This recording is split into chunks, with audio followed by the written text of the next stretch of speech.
put a smile on your face when you're moving from place to place. Good morning, good morning, morning, good morning. Eric believes attacks on humans are more likely to be accidental or warning than predatory.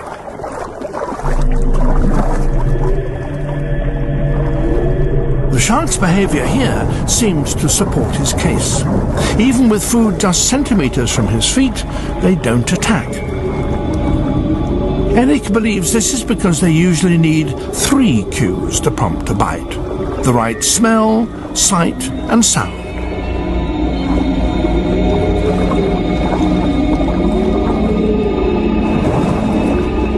Despite being surrounded by the smell of food, Eric doesn't look or sound like a good meal. In fact, he seems to be more in the way than anything.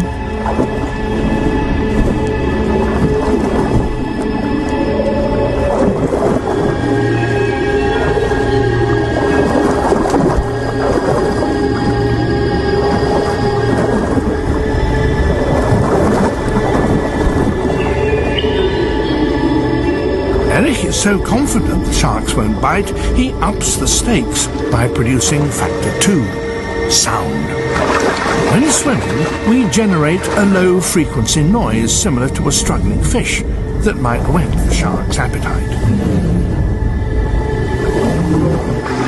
But Eric is still confident because the third factor, the water visibility, is good.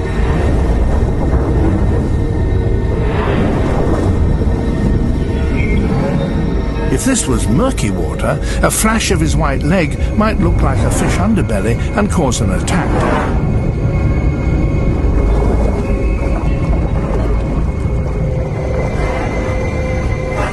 Eric has been doing this for 12 years and was bitten for the first time just last year when swimming in murky water. But it does seem in general that these sharks are smart enough to be cautious of our strange form and can distinguish us from natural prey.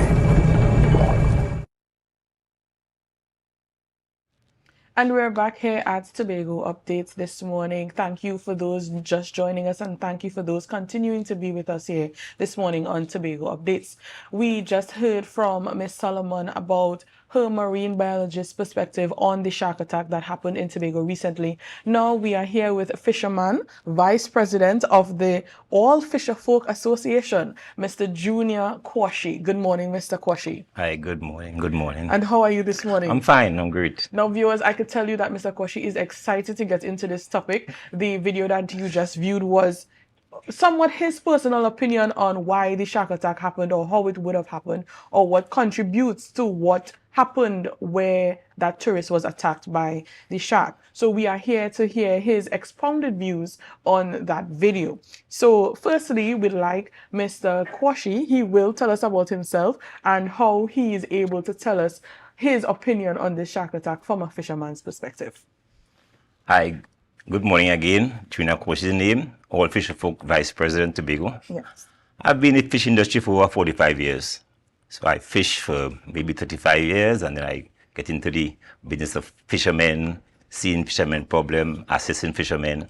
And throughout Tobago, I've been traveling to Bahamas and Guyana and these countries, representing Tobago as fisherfolk. So I have a great idea about fishing. Yes, right. yes. Okay, that's very nice to hear. Sure. You mentioned the other countries, and that may come up later on in our interview this morning.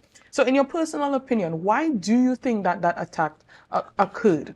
Because some people have their theory on what happened, and then other people have other theories. But like the theory of the fisherman.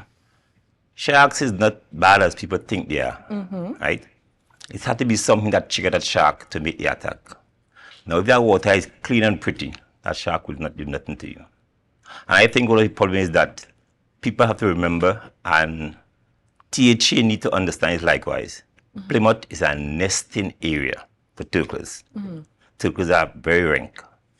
And once turtles start to nest in an area, especially they start to make the young ones start to come out, people don't know if a turtle lay 100 eggs and all hatch, 5 may survive. Predators will eat them, the sharks and whatever, fish, whatever, right? And they are very rank. And based on what I get happened down at that beach this morning, where that excavator work was done, that is one of the main problems that happened there. Because when those eggs bust and the rank get into the water changes whole structure. And that telling you one time that water is very rank. Not one shark or two sharks, maybe barracuda could be involved. You don't know, right? We only see a shark or we hear about a shark. But when something rank get in the water, it leave a long trail. You just stop right here, you leave a long trail, and according to the current, it could drift up, it could drift out, it could drift down. And once that trail keep on going out, it brings feed, right? It's like you let go of bread in the water, and because crumbs going, that's how it operate like, right? And according to how a person swims, they resemble something. Right. For example, if I see a turtle, a turtle swim like this. Right. And if I in water doing the same pattern like the turtle, my hands will be shown very wide. Both of them, their foot, sole will show very wide. And in that murky water, I could be attacked by any shark that passing because they look at me as a prey. Okay. So, but based on the video, right, there were 3 factors that he pointed out where sharks can find you, right? One of them was sight. You're saying that the water was murky, right? But what about sound? What about smell? What do you think that shark would have smelled or what he would have heard? He or she, let me not be like that. What would they have experienced in terms of those factors that would cause the shark to attack that citizen? Okay, shark is one of the most smartest fish in the sea. People don't know that. A lot of us fisher folk who go through the older age will know that. A shark will be in Charlesville, and there is something in distress at Crown Point, and a shark will know. Okay. And according to the reporting pattern or whatever it is, distress, the actions, the shark radar will pick up that. Shark is very, very, very intelligent, right? They have a radar system, and they smell a lot, far distant, miles off. They get the scent. So as I said before, as the water was contaminated and mucky, that one time I didn't have thing to eat. So, okay. We know that the turtle nesting is still ongoing, right, down at Turtle Bay. There is also the influx of seaweed that is coming in on our shoreline that would cause low visibility to the shark, as you said, in the water. So, as this is continuing, should we expect another shark attack if we go into the water? No. But you just said. I said no. Okay, all right. The reason why I said no is because as long as we don't disturb that river, to send that muck into the water, leave it alone. Okay. All right. So what do you think could have been done differently when...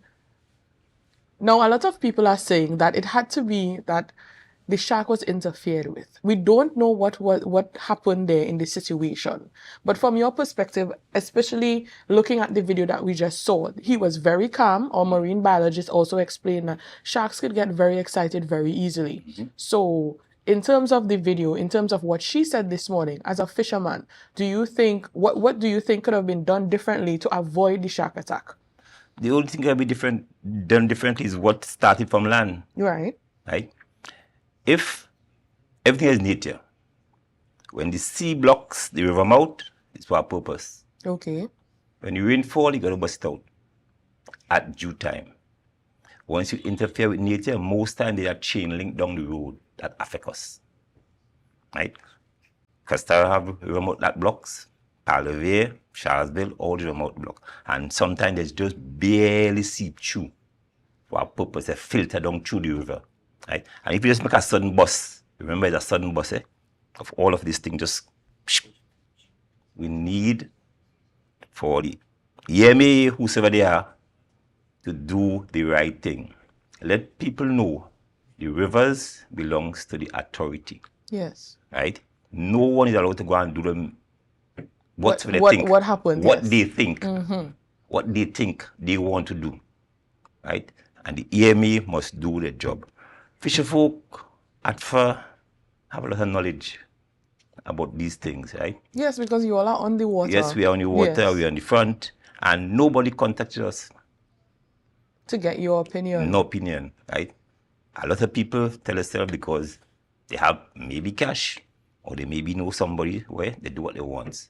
But I said they are chain link down the road going to affect us.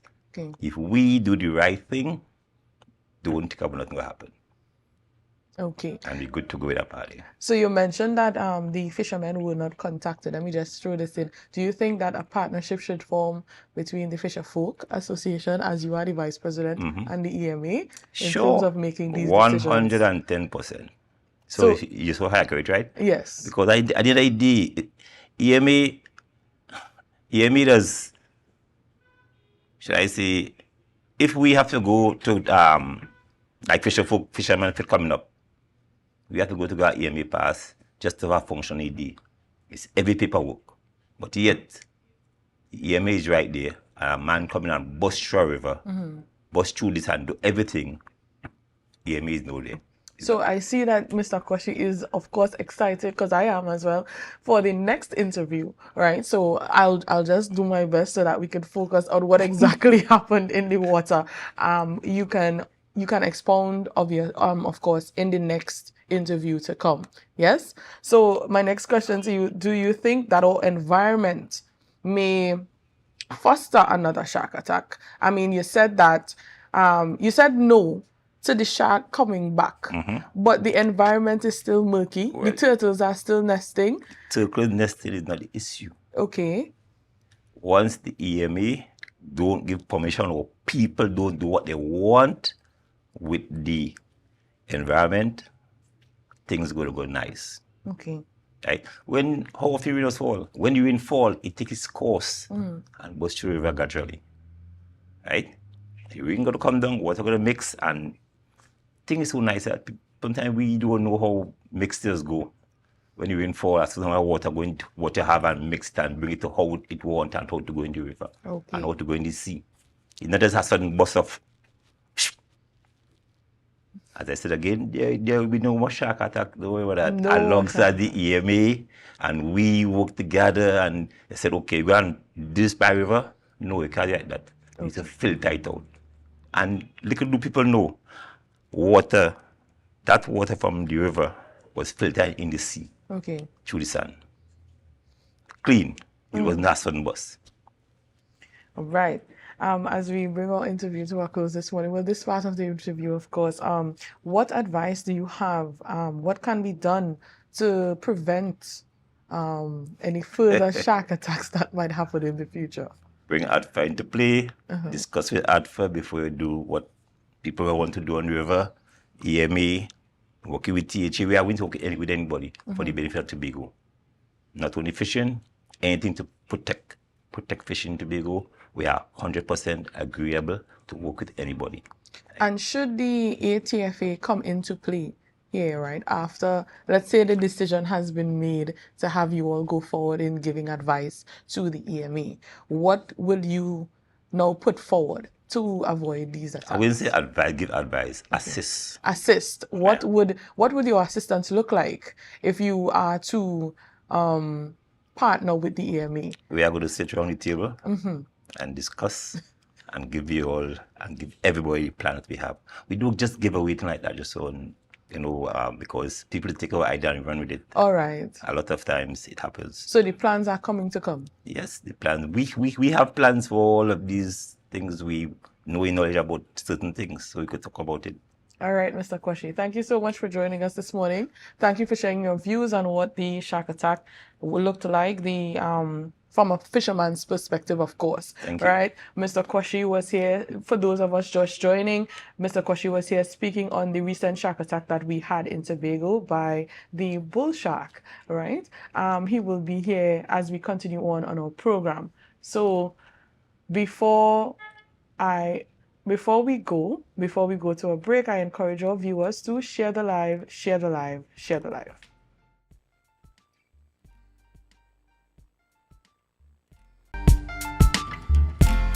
Welcome back, viewers. For those of you on your way to work, just getting in your last cup of tea because maybe you have that gas bubbling there for a while.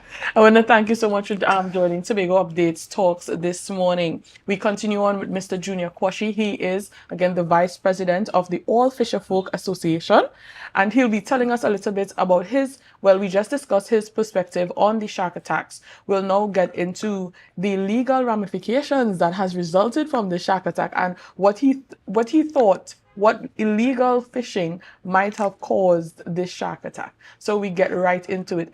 Junior, we continue on this Sure. morning.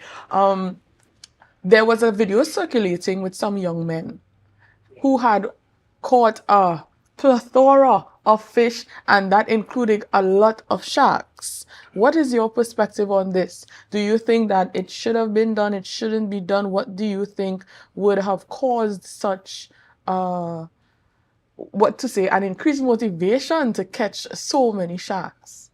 Okay. Let's all think of first a fisherman. Okay. And not the young men.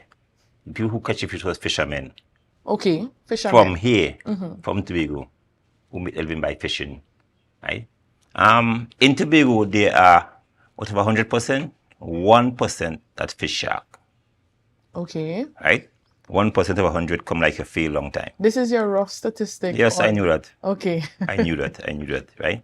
Tobago don't have much shark fishers. What you have is a lot of legal fishers that fish shark here. The Venezuelans are here catching shark by the tons. And we've been calling for the Coast Guard to stop Venezuelan fishing here, right? You see everybody talking about the shark. The fishermen catch some shark, is a problem. The Bajans, the Venezuelans are outside there catching the sharks by the tons and taking it back to their country. In Venezuela, shark is Mr. Shark. The shark fin are Mr. Shark fin. They catch a shark, take it back to their country. The guys catch some copper shark.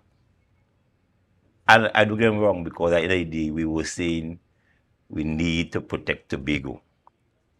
Seeing that, in my opinion, I think the shark that I see on the video where I say attack him, I think that died. Yesterday video. Okay. When you look at the shark, the length they give us. What the 10 signs? feet length where they get a man catch one is 12 feet long. All right. Right? We just saying that. Right? Now shark is a very smart species of fish. A shark will follow you from here to Toku, behind your boat, and it will not see it. Right? The shark that guy catch down there, I think it's just a good thing for all of we in Tobago, because now I don't eat shark really, but people will love the bacon shark. The hotel is going to get something. The fishermen going to get something, because you know when a car fish, if you catch fish shark and there's only living with that you know, you're on the bread line, right? So I endorse that the guy catch the shark and sharks, big one, small one, and I'm going to say we need to put things in place.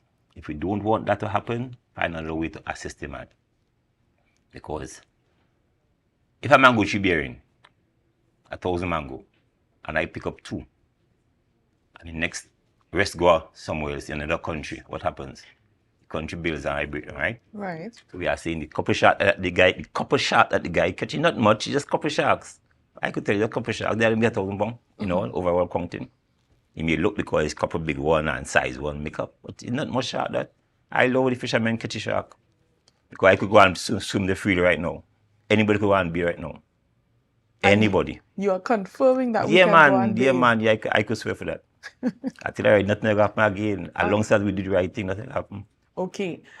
What do you think should be the balance between, they're saying that in international waters, sharks may be endangered.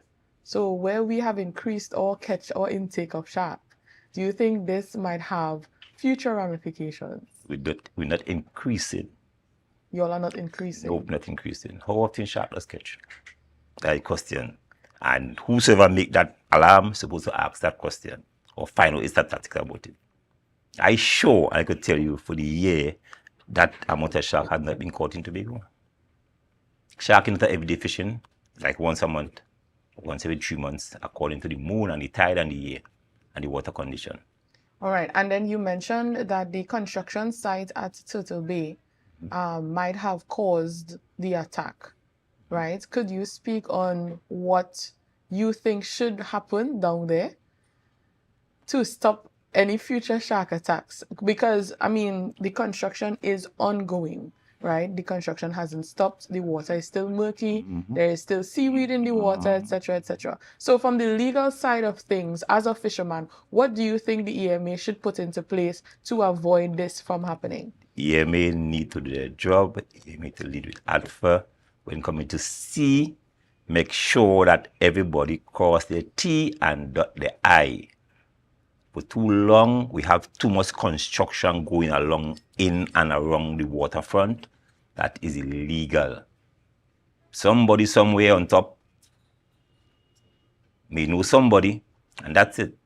You may see a person start a bill. What is the law say about the seafront? Tree Train Act. You ever hear about that word? The Tree Train Act? Tree Train Act means 100 feet behind high water mark. That means when sea rough, whatever you reach 100 feet behind that belong to the states. 100 feet behind the high water mark. So if sea rough and reach at taxi cop, 1 feet behind that, it's its own. And people figure that they learn why they can't implement certain chain act only for the small person. I think that's not good enough. Okay, so as we bring our interview to an end, what advice do you have to fishermen who are, well, I mean, you said that you are encouraging them to fish for shark. So what exactly is your goal here in terms of, striking that balance between... Fishermen who fish for shark, again, we do fish every day. Maybe once every 3 months. That's it. Make your living once every 3 months. Because if you don't fish, what will you get? So you are motivating them to just go ahead and that's it. Remember, everybody do fish shark. 1 out of 100, it means 1%. All right, then. Thank you so much again, Mr. Junior Quashie, for telling us your perspective on what happened at the shark attack site. What exactly you thought would have been different had, the environment be different on a whole. Thank you so much for joining us this morning. And viewers, as we continue on, we ask you to share the live, share the live, share the live. We have GMT up next with Miss Adana Combi.